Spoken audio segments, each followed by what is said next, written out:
Ano nga ba ang pagkakatulad ng eleksyon at Valentine's Day? Sa dalawang okasyon po ito, may kinalaman ang panliligaw.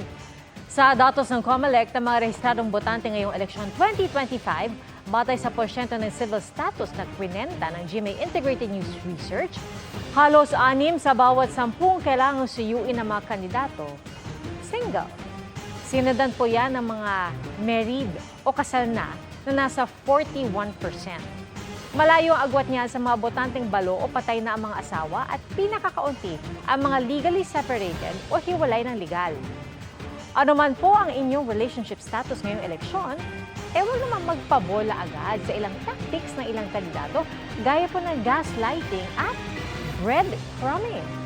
Yan ang tinutukan ni Bernadette Reyes. Nagpaalam lang sa'yo, kinilig ka na. Ano yan, dilulu? Ang ganitong Bye-bye. senaryo na experience daw ni Cres. Pinakilig ni Crush at kung ano-anong future na ang na-imagine. Crush yung ganon. And then parang ganon, parang may experience mo ang saya-saya hanggang wala pala sa dulo, parang wala. Ganon. Yeah, parang umasa ka lang. Tawag dito ngayon, nanoship. Short fleeting moments na mapapaisip ka kung meron ba talaga kayong koneksyon. Si Elvira napaasa at naloko na raw dati pero kalaunay na bola pa rin. Also known as ground hugging. Mga mabubulaklak na salita lahat ng sasabihin eh. Kahit na red flag na sasabihin mo, hindi magbabago naman siya eh. Tapos in the end, wala naman pala. Sina Eliana at Vincent naman, bago na fall sa isa't isa, na fall muna sa maling tao. Si Eliana nahulog dati sa love bombing ng isang lalaki. Yung sweet sa umpisa pero iniwan lang din pala siya. Yung bigla pong mawawala after ka pahulugan ka. Mag-uusap po ng kunyari whole day po, tapos after 3 days wala na din. Si Vincent tila ba nagsettle dati sa breadcrumbs o tira-tira? Kung breadcrumbing po kasi masakit po yun yung bibigyan ka lang po ng onting motives kung ano po yung gusto nila. Parang sawa na po sila sa pinibigay mo sa kanila. Doon na po mawawala yung mga tao. Pero real talk lang, ang mga karanasan nila sa love at relationship para ding nangyayari sa mga Pilipino tuwing eleksyon. Kung matapos kang deadmahin, biglang mabubuhay, parang zombie. Maraming ganyan tuwing eleksyon.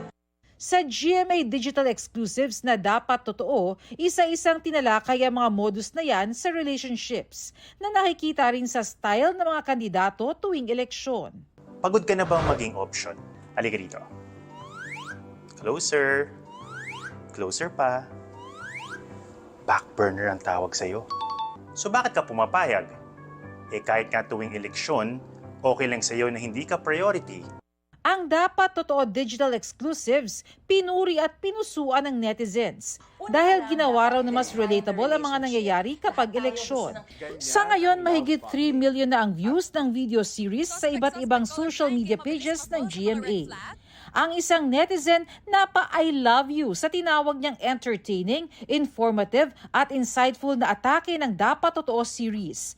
Dahil daw sa Dapat Totoo series, alam na ng mga dating na-fall sa maling tao kung paano hindi mahulog ang loob sa maling kandidato. Dapat isipin natin tsaka pusuan natin yung taong kung sino talaga yung gusto natin. Kapag naghalal ka, parang kung ano yung binigay mong suporta, kapag nakaupo na, ganun din yung ibibigay. Like, ibibigay yung best. Sa darating na eleksyon, ang pagpili sa kandidato parang pagpili sa love. Stop na sa mga taong nagagaslight. Huwag pa dadala sa love bomb. Hindi tayo pang backburner lang. Lalo't sa pag-ibig o pagboto, puso at Nagpaalam lang utak sa'yo, dapat kinilig ka ang na. parehong pagganahin. Para sa GMA Integrated News, Bernadette Reyes, nakatutok 24 oras.